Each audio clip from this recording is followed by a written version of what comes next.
You're watching Drakewing Gaming. Enjoy the video. Hey guys and gals, Nary here from Drakewing Gaming, and some of you me on Twitter, The Gaming Dragon. Today, as you can see, I'm coming at you with another Let's Play episode of Supernova, Mnesis' Route. He got a huge update, and I can't wait to show y'all what's in store. The UI got a big overhaul. Lots of things got changed. I'm really loving it. So let's go ahead and jump right back in, y'all. Alarm chain, you are up, and let's go. Okay. Didn't expect to get a text from Mnesis first thing in the morning. Oh. Okay. Oh. I like how you can scroll up. That's cool.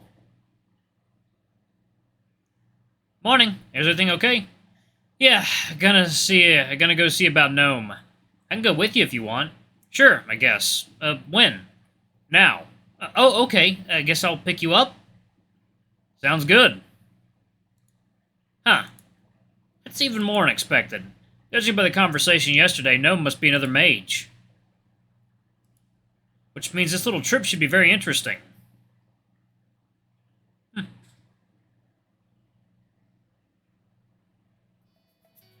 So, this Gnome, is he a friend? Something like that. Evasive as always. How would you describe him, then? He's fine. He's a friend. Just a friend? In the corner of my eye, I see the fox furrow his brow. He doesn't respond. Alright, if he's gonna be like this, I'll change the angle of attack. He's a magic user, right? Like Omen? A thaumaturge. Yeah. Well, he wouldn't call himself a thaumaturge. So they're the couple of magic users you mentioned knowing. I met the Martin through Gnome, but yeah, that's who I meant. Humming to myself, I nod. Gnome. Took me in for a while, years ago. Oh, like before you joined the Sentinels, you mean? Yeah. I hope he's alright. I like him to just vanish. I want to ask about the circumstances under which he and Frank met, but I hold my tongue for now. This could be a good time to learn a bit more about Omen, though. So, what about Omen? What's his deal? He's always like this. Pops in out of nowhere, asking for help with something, and vanishes until next time. He's always in some kind of trouble, too, because he can't stop pissing people off. Gnome would say Omen is the kind of guy who'll poke a beehive just because he's curious. Oh, some hives need to be poked. Nick. Yeah, I know. Maybe not this time. I take it Omen's not his real name? Of course not. He can't settle on what to call himself. Just wait. It'll be something new next time. His real name's weird. It's French. You're okay with him knowing your real identity? Yeah. Maybe a blockhead, but he wouldn't go blabbing about something like that. He knows better. That's good. Anyway, park over there. That's Gnome's place. Gnome's apartment is on the sixth and final floor. We were greeted by a homeless weasel outside, but the building itself is empty. Not a soul in the hallways or on the staircase. As Frank knocks on the heavy wooden door, I stand back, looking around at the plaster peeling off the walls. Gnome? No response. Could he just be out, at work or shopping or something? Frank puts his head to the door, listening. Apparently dissatisfied, he rummages inside his shorts, producing a pair of lockpicks? You always carry those around? Bad habit, but they come in handy. Habit? Make sure nobody's around. Oh, sure. Pretty sure he doesn't need to worry about that. I can almost believe the building was abandoned. Still, I keep my ears sharp for any noise as I observe Frank pick the lock. It takes little time before there's a click and the door swings open with a creak. Frank looks inside while I hang back, not entirely sure if his friend would be alright with him picking the lock of his apartment door. Then again, Omen just teleported to Frank's place and tried to put me to sleep, so maybe casual intrusion is something magic users are just fine with. I'll try not to make too many assumptions, though. I'm greeted by a cozy living room inside. Mnesis goes on to the other rooms. His tail swishes as he rounds the corner into the hallway. With nothing else to do, I examine the living room. There's a bunch of journals strewn about the table. The one lying nearest to me is open on a page with a photo of a hedge maze. I've seen one of those at the old estate that's been turned into a sort of museum. Something like a 20-minute drive from the city. The journals seem otherwise boring, however, and it's the bookshelf that draws my eye instead. It takes me a moment to realize I'm staring at a small collection of occult texts. One second, y'all. Water time.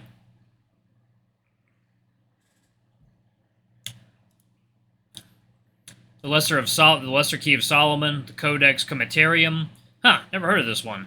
The Book of Enoch. A bunch of books on theology, Gnosticism, demonology.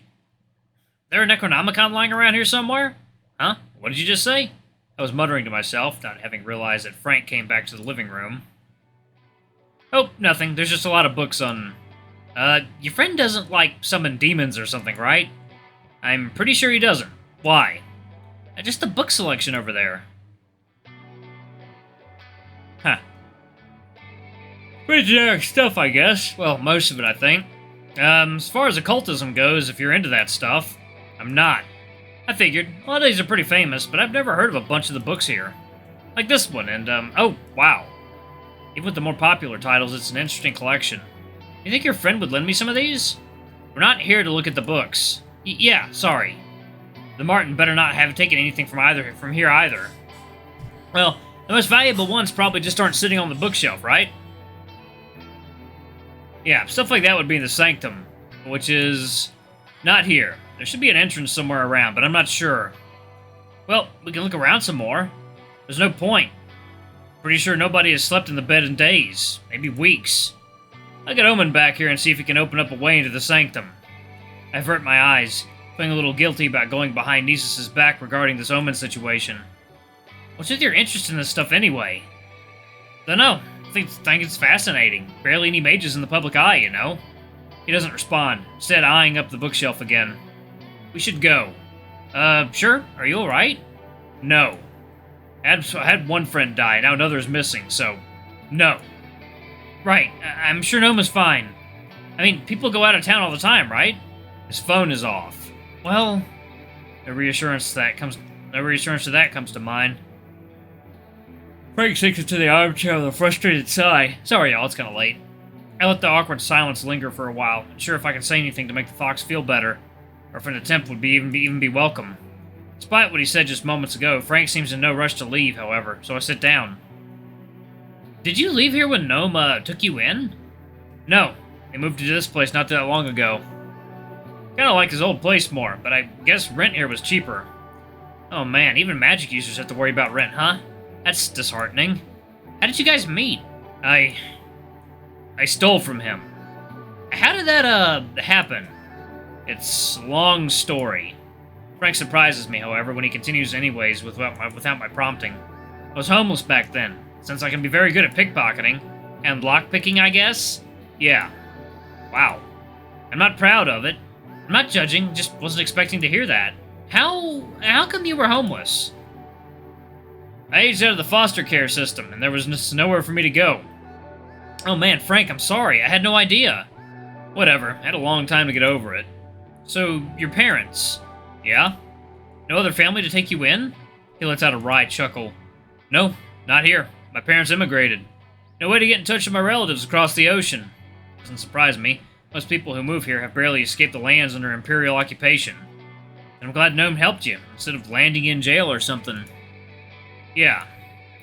I don't know about that. He only did that because he could tell there was something, well, different about me. You mean... mm-hmm. I see. That's still a good thing, right? I don't know. Is it? I got a lucky break only because I'm like this. So, no reason to beat yourself up over it. I don't know, Gnome, and I've got no idea if that was the only reason he decided to help you, but even if it is, what does it matter? At least you're using your powers for good now. Might as well. It's not like I'm any good for anything else. Frank, we should head out. No, come on, man. You can't just say something like that and expect the conversation to be finished. Ignoring my protest, the fox gets up and heads for the door. Let's go. Oh. It's easy to tell he'll keep ignoring me. With a sigh, I follow. Frank has apparently grabbed some spare keys inside the apartment, using them to lock the door as we leave. We walk down the spiral staircase in silence. You go on ahead without me. I'll go check out Gnome's old place. You sure you don't want me to drive you there? No, I'll take a bus or something. Fine. I might head up to HQ then. Do some training. Yeah, go do that. Thanks for coming with me here. Oh, well, no problem. Just call me if you need something. Alright?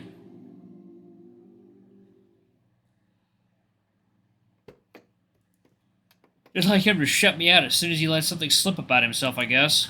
Still, damn. When Unbound mentioned Mnesis had gotten his powers early, I thought that meant he became a superhero early too, but now I'm not so sure. Well, the past, the past. I wish I had been able to provide a more reassuring presence to him, but I guess I'm not very good at that. Maybe I should have insisted I go with him anyway. God damn it. His profile has been updated. Yeah, look at that, guys. New backgrounds. And we've got... Ooh, extras. Cool. Profiles. Oh, I like that. That's cool. Use a profile to view. Nice! I like that. Oh, man. Frank. Mnesis can acquire any skill and perform it as well as one can, assuming his body is capable of doing it. Sentinel of Nova was unemployed in mid-20s, dislikes the spotlight, video games, dislikes video games. We can't be friends. Cleaning. Omen? Mnesis opened up to me a little, and at least he hasn't made any more attempts to persuade me to quit, but now we're facing a different problem. He doesn't want me to do pretty much anything until I'm well-trained enough in his eyes, which, for all I know, could take forever. I'm all for owning my skills, but being locked up at HQ is not what I signed up for. Finally learned a little bit about Frank's personal life, emphasis on little because he remains as guarded as ever, but I certainly didn't expect to find out that he was homeless for some time, and in the foster system for a while before that, apparently. Can't imagine how rough that must have been. Not to mention that he had to resort to crime with the use of his powers, no less. Guess it explains why he doesn't like talking about his past at all. Alrighty. Oh, no. There we go. Okay. As I'm passing the meeting room on the way to the training facilities, I hear the Baron talking inside. It's a more urgent matter. There's a short moment of silence. I don't hear anyone responding. This doesn't mean that I'm not looking into it, Em. Oh, he's talking with Unbound over the earpiece. Not for now. I'll call on the champ if I feel there's a need. And besides, I should just stand here listening. The Baron doesn't react to my sudden appearance. Hi, Baron and Unbound? I was just on my way to train a little and just wondering if there's anything new, with the wolf. I had someone ask around in the area where the recording came from, but nobody saw the fight break out. Well, for all we know, it didn't start at the docks. Michael would have tried to keep any fighting either high in the air or take it somewhere empty. The fact that they were close enough to the ground for the security camera to catch them suggested it had just started. So then, Unbound's voice crackles to life in my ear. It started in a place where they weren't easily seen. But why would Templar be at a spot like that in the first place? Was he lured there somehow? We can only guess. Michael didn't mention he was going anywhere on that day. 1 second, y'all. Water time.